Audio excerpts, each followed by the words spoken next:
नमस्कार दोस्तों, स्वागत है आपका ऐसा न्यूज़ पर जहां मिलती हैं तेज़ और सटीक खबरें, वो भी आसान भाषा में। चाहे हो मौसम अपडेट, सरकारी फैसले या फिर वो खबरें जो आप तक नहीं पहुंचती, हम लाते हैं सब कुछ आपके लिए। तो सब्सक्राइब ज़रूर कीजिए और जुड़े रहिए ऐसा न्यूज़ के साथ। तो चलिए बढ़ते हैं आज की बड़ी खबरों की ओर, लेकिन उससे पहले आप सभी को हैप्पी रक्षाबंधन। तो पहले जानते हैं आज की हेडलाइंस। शेयर बाजार पर टैरिफ का असर, सेंसेक्स 80,000 के नीचे टूटा, विदेशी निवेशकों ने पैसा निकाला। राहुल गांधी के वोट चोरी दावे पर चुनाव आयोग का पलटवार, संसद में हंगामा, दोनों सदनों की कार्यवाही को सोमवार तक स्थगित किया। कांग्रेस की वोट अधिकारी रैली, राहुल गांधी करेंगे बेंगलोर में धमाका। भारत की कंपनियां अमेरिकी दबाव में रूसी क्रूड खरीदी कर रही हैं बंद, नए आयात दिशा निर्देश की प्रतीक्षा। तो चलिए वीडियो में आगे बढ़ते हैं। तो दोस्तों, आज है शनिवार और तारीख है 9 अगस्त 2025। आज श्रावण शुक्ल पक्ष की पूर्णिमा है और उसके बाद कृष्ण प्रतिपदा तिथि शुरू हो जाएगी। इस दिन रक्षाबंधन का त्यौहार मनाया जाता है। इसके अलावा संस्कृत दिवस, गायत्री जयंती, नारली पूर्णिमा, यह सभी भी 9 अगस्त को ही पड़ रहे हैं। और साथ ही श्रावण मास का भी समापन होगा और भद्रकाल सूर्योदय से पहले समाप्त हो जाएगा। लेकिन राहु काल सुबह के समय करीब 1.5 घंटे के लिए लगेगा। इस दौरान राखी ना बांधें और राखी बांधने का समय सुबह 5:47 से लेकर दोपहर 1:54 बजे तक रहेगा। लेकिन सुबह 9:03 से शुरू होकर 10:41 तक राहु काल रहेगा। इस करीब 1.5 घंटे के समय के भीतर राखी बांधना शुभ नहीं होगा। तो चलिए शुरुआत करते हैं आज की खबरों से। पहली खबर, जहां राहुल गांधी के वोट चोरी दावे पर चुनाव आयोग का पलटवार। चुनाव आयोग ने राहुल गांधी के वोटर लिस्ट धांधली के आरोपों को गुमराह करने वाला करार दिया है। राहुल गांधी ने INDIA ब्लॉक की बैठक में महाराष्ट्र, हरियाणा और कर्नाटक में कथित वोटर फ्रॉड का दावा किया था। आयोग ने इसे बेतुका विश्लेषण बताते हुए खारिज किया है। शशि थरूर ने राहुल का समर्थन किया, जिससे कांग्रेस में आंतरिक मतभेद उजागर हुए हैं। यह विवाद अब राजनीतिक हलकों में चर्चा का केंद्र बन गया है। क्या ये आरोप सत्य साबित होंगे या सिर्फ ये एक राजनीतिक हथकंडा है? सच सामने आने का अभी इंतजार है। दूसरी खबर, जहां संसद में बिहार वोटर लिस्ट पर हंगामा हुआ, मणिपुर प्रस्ताव पारित किया गया और मुख्य विपक्षी दलों का विरोध भी सामने आया। लोकसभा में आज बिहार मतदाता सूची विवाद के विरोध में विपक्षी सांसदों ने जमकर हंगामा किया। इस दौरान मणिपुर के लिए अनुदान विधेयक बिना चर्चा पारित हो गया। वित्त मंत्री ने विपक्ष पर मणिपुर मुद्दे पर अवरोध डालने और राज्य के लिए निधियां रोकने का आरोप लगाया। विपक्ष बिहार के वोटर रोल से लाखों नाम हटाने को लेकर सरकार से जवाब मांग रहा है। इस घटनाक्रम से संसद में राजनीतिक तनाव चरम पर है। अगले सप्ताह इस विषय पर विस्तृत चर्चा की संभावना संभव है। अगली खबर, जहां कांग्रेस की वोट अधिकारी रैली निकाली जाएगी। कांग्रेस बेंगलोर में फ्रीडम पार्क में वोट अधिकारी रैली आयोजित कर रही है। राहुल गांधी और मल्लिकार्जुन खड़गे कथित चुनावों में धोखाधड़ी के खिलाफ आवाज उठाएंगे। 2024 के लोकसभा चुनाव में कर्नाटक में वोटरों की लिस्ट में भी गड़बड़ी का आरोप लगाया गया है। विपक्ष का दावा है कि यह सुनियोजित साजिश थी। बीजेपी ने इसे नाटक करार दिया है। रैली में भारी भीड़ की उम्मीद है। क्या ये रैली राजनीतिक माहौल बदलेगी? अब ये जनता का फैसला तय करेगा। अगली खबर, जहां कांग्रेस नेताओं पर किरेन रिजिजू का हमला हुआ है। केंद्रीय मंत्री किरेन रिजिजू ने कांग्रेस नेताओं पर न्यायपालिका और चुनाव आयोग को निशाना बनाने का आरोप लगाया है। राहुल गांधी के वोटर धांधली के दावों पर विवाद बढ़ गया है। रिजिजू ने इसे लोकतंत्र पर हमला भी बताया।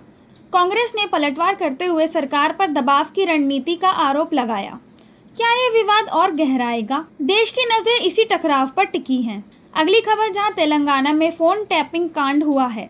केंद्रीय गृह राज्य मंत्री बंदी संजय कुमार ने तेलंगाना में BRS शासनकाल के दौरान कथित अवैध फोन टैपिंग मामले में SIT को गवाही दी है। यह मामला तब सुर्खियों में आया जब टॉप सीक्रेट पत्रों ने सनसनी फैलाई। विपक्षी नेताओं और पत्रकारों की निगरानी के आरोप भी लगे हैं। जांच तेज होने से कई बड़े खुलासे होने की उम्मीद है। जनता की नजरें अब जांच पर टिकी हैं कि क्या प्रतिक्रिया और क्या परिणाम सामने आता है। अगली खबर, जहां कंपनियां अमेरिकी दबाव में रूसी क्रूड खरीदी कर रही हैं बंद। तो US के टैरिफ दबाव के बीच भारतीय तेल कंपनियों ने अस्थायी रूप से रूसी स्पॉट कच्चे तेल की खरीद पर रोक लगा दी है। सरकार से आयात पर नई गाइडलाइंस का इंतजार अभी बाकी है। अमेरिका की ओर से ट्रंप प्रशासन ने भारतीय सामानों पर 50% तक शुल्क लगाया, जिसके जवाब में रूस से तेल खरीदना फिलहाल टाल दिया गया है। ऊर्जा मंत्रालय जल्द ही इस पर मार्गदर्शन देने वाला है। इससे भारत की ऊर्जा सुरक्षा और घरेलू ईंधन आपूर्ति पर असर हो सकता है। विशेषज्ञ मानते हैं कि नीति में स्पष्टता आने तक कंपनियां सतर्क रहें। आम नागरिकों को भी निकट भविष्य में पेट्रोल और डीजल की कीमतों या आपूर्ति में अस्थिरता दिख सकती है। अगली खबर, जहां सुप्रीम कोर्ट ने ईडी की नाकामी पर सवाल उठाए हैं। सुप्रीम कोर्ट ने मनी लॉन्ड्रिंग मामलों में ईडी की कम सजा दर पर सवाल उठाए। Chief justice B R. गवई ने कहा कि सालों तक लोग जेल में रहते हैं लेकिन सजा नहीं होती। भूषण स्टील JSW मामले की समीक्षा के दौरान यह टिप्पणी आई। विपक्ष ने इसे ईडी के दुरुपयोग का सबूत बताया।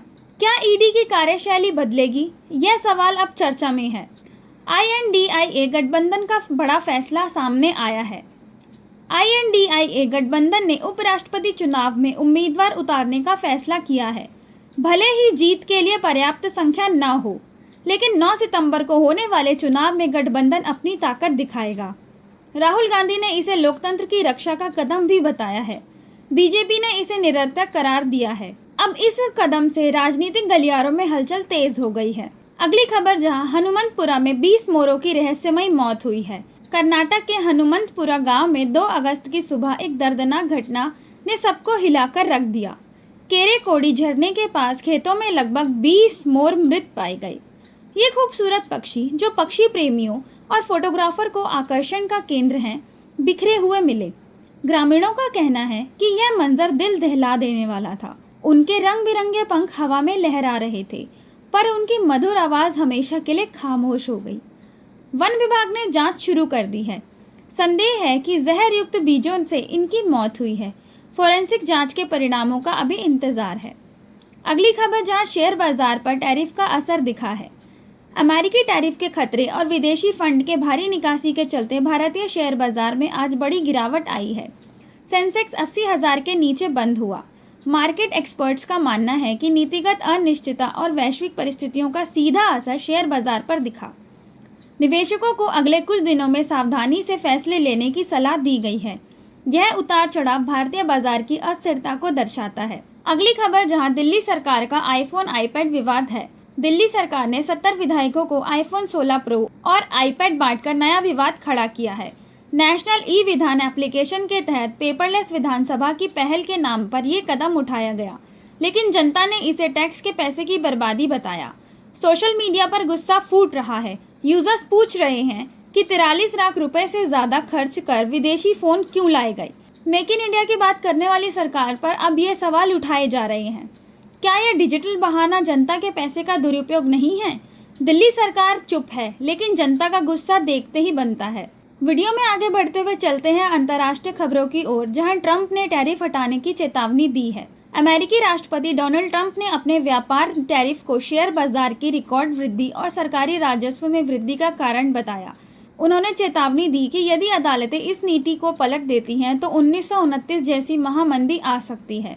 60 से अधिक देशों और यूरोपीय संघ से आयोजित सामानों पर 10% या अधिक टैरिफ लागू हो चुके हैं।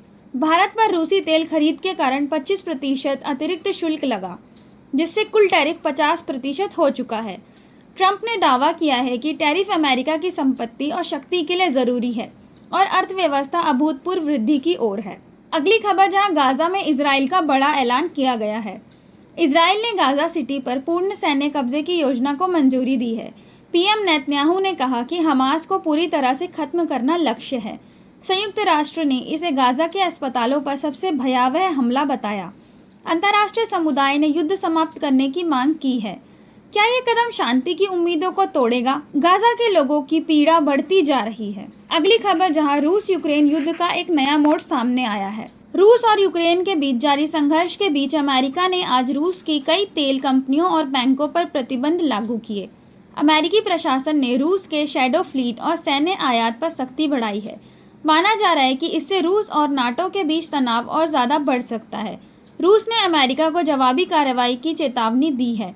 इससे यूरोप में ऊर्जा संकट गहरा सकता है। आगे बढ़ते हुए वीडियो में आपको बताते हैं मौसम का हाल।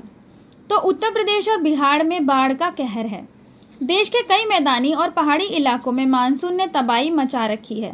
उत्तर प्रदेश, बिहार से लेकर मध्य प्रदेश और राजस्थान में बाढ़ जैसी विकट स्थिति पैदा हो गई है। दिल्ली में यमुना का स्तर खतरे के निशान को पार कर चुका है।